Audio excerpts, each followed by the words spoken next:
Welcome to the Deep Dive. We're here to sift through the noise, find the real gems, and bring you the insights that matter. Today, we're diving headfirst into, well, a really interesting paradox. It's deeply embedded in our culture. Think about it. We really look up to self-reliance, the rugged individualist, the classic frontier hero, maybe the self-made millionaire, that spirit of independence. But, and here's the twist, when it comes to our own health, a lot of us just hand over the reins. We kind of default to relying on others, expecting a doctor, maybe some diet guru, or even an influencer online to just fix things for us. And as we'll explore today, this approach, it often ends in frustration, maybe even failure. Our guide for this is the Body User Manual, Self-Reliant Health by Dr. David Quartell. He's a chiropractor, a lifestyle medicine practitioner, and he's got over 25 years of real-world patient experience, so he's seen a lot. And he has some pretty powerful things to say about where we go wrong and maybe how we can chart a better course for ourselves.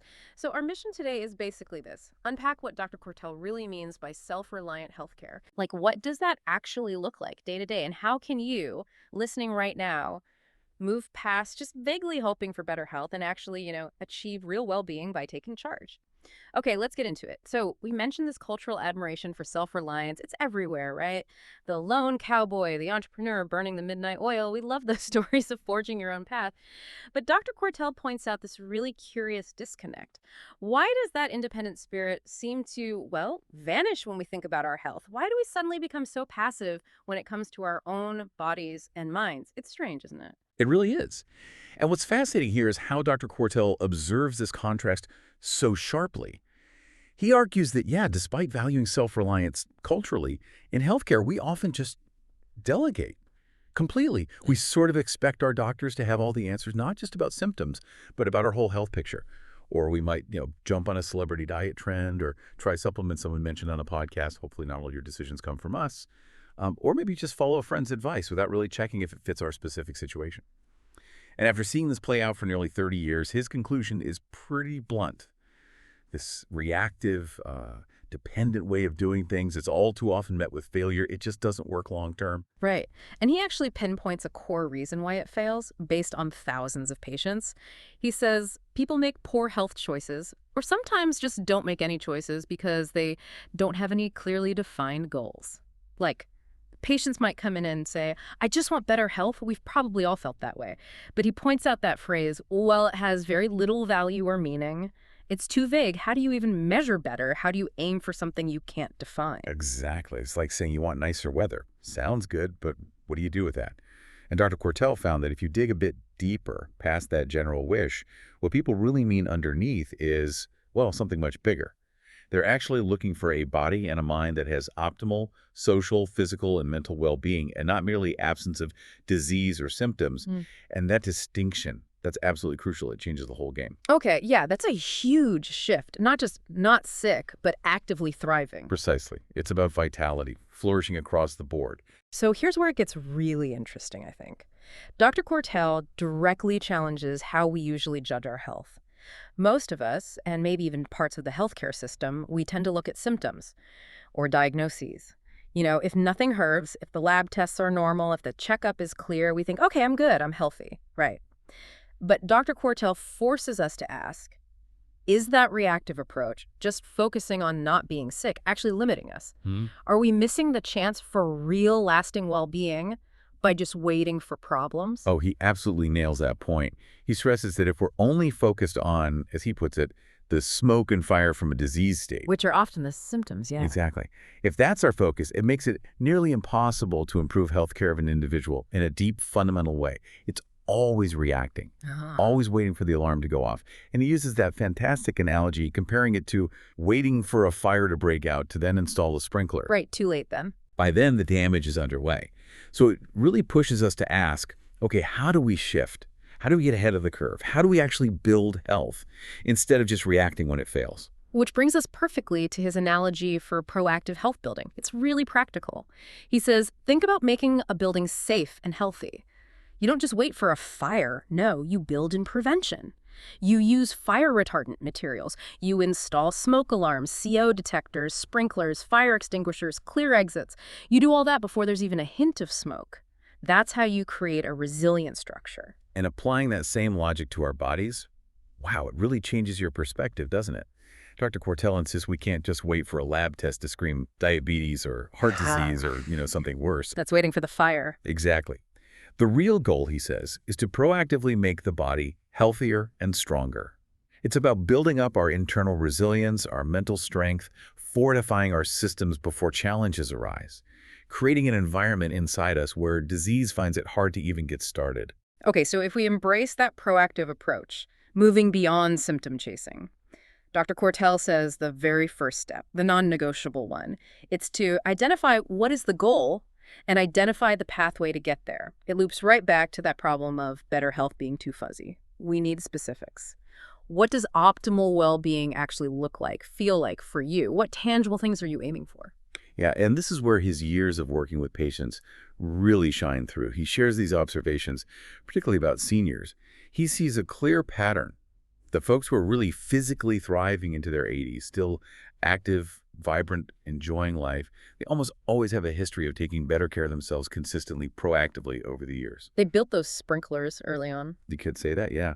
And conversely, those who are struggling with health declines, mobility issues, chronic stuff, they often express this deep regret. I wish I'd started sooner. I wish I'd been more proactive. It's just powerful evidence of how those early conscious choices about your goals and your path really compound over time. It's about quality of life for decades. Okay, but as soon as we hear, take better care of your health, a million questions pop up, don't they? Like, what does that actually mean for me, practically? Yeah. Does it mean more kale? Less wine? How much less? Regular exercise? What kind? How hard? Do I need supplements? Which ones? It feels overwhelming sometimes. Yeah. Easy to just give up before you start. Totally. And what's great is that Dr. Quartell completely gets that. He validates those questions. Yeah. He insists these answers are very specific for each individual. There's no one-size-fits-all magic bullet here. He gives examples, right? Like a healthy lifestyle for a 25-year-old woman with 2 children is going to look very different than it does for a 64-year-old man with an arthritic knee. Of course it will. Your age, your current health, your genetics, your energy, your job, your stress, your goals, it all matters. It's about figuring out your personalized plan for self-reliance, your unique blueprint. Right, not just copying someone else. And crucially, he's not talking about some crazy, unsustainable boot camp approach either. His method is all about patience, consistency. He says very clearly we are looking to make change slowly and consistently so that you can build upon prior success. Small steps. Building momentum, like compound interest for your health. Exactly. Slow and steady wins the race here. Yeah. And that approach is vital because it helps tackle the biggest hurdle, just getting started and sticking with it. Because it is hard, isn't it? Starting new habits, maintaining them. And Dr. Quartell connects this struggle to ancient wisdom, to Marcus Aurelius and Stoicism. He brings up that idea. Yeah. The obstacle is the way. Okay. How does he apply that? Well, he puts it simply. If exercise feels hard and that difficulty is the obstacle stopping you from getting stronger, then the way to get stronger is to do the exercise, to face the obstacle. Lean into the hard part. Precisely. Embrace the challenge. And connecting that to our overall health is this powerful reminder. There is no magic potion, lotion, pill, or product that will take the place of hard work, dedication, and determination when building a stronger, healthier human body. It's direct. No shortcuts. Personal effort is key. Okay. So we understand paradox. We see the need for proactive goals. We know it's individualized, and we need to embrace the effort. Where do we actually begin? What's the first concrete step? Dr. Quartell uses another great analogy here. He says, imagine you want to drive to Kansas. You wouldn't just get in the car and drive randomly, hoping for the best, would you? No, you'd crash or end up somewhere else. Right. You need to know where you are now. Your starting point determines which direction you need to go. North, south, east, west. It all depends on where you begin. Your health journey, he says, is exactly the same. You need that "you are here" marker. That's absolutely right. His instruction is really simple but foundational. The very first step we're going to take is to examine where you are. And this isn't just a quick thought. It means intentionally taking an inventory of your overall health and well-being today. Like a really honest look. How is your sleep, really? What are you typically eating? Energy levels, day to day. How's your stress management? Activity levels, even relationships. A full picture? Yes, a comprehensive self-check. And that inventory, that snapshot, it's not just interesting information, it's your compass. It dictates the most logical, most effective first step for you.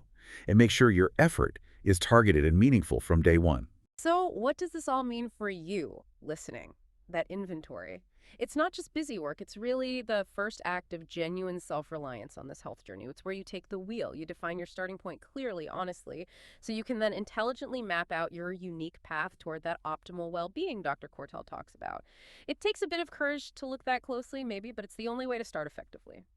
So, wrapping up our deep dive today into Dr. David Quartell's The Body User Manual, Self-Reliant Health. We've looked at that paradox, loving self-reliance and stories, but often outsourcing our own health. And the core takeaway seems clear. True self-reliant health isn't about ignoring experts, but about taking ownership. It means setting clear, proactive goals for your best social, physical, and mental well-being. Understanding your path is unique. And crucially, embracing consistent effort over seeking non-existent magic bullets. Yeah, and this really brings up an important question for you to think about.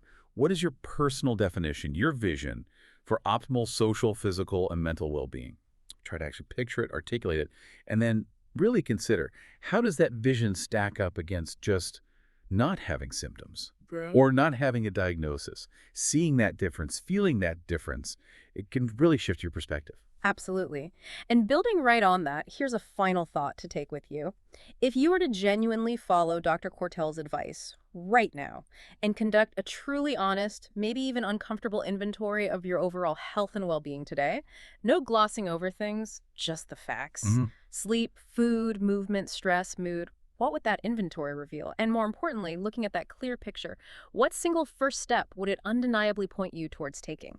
That's your starting line. That's your compass. Thanks for joining us for the deep dive. We hope this gives you not just food for thought, but maybe a clear direction to begin moving forward.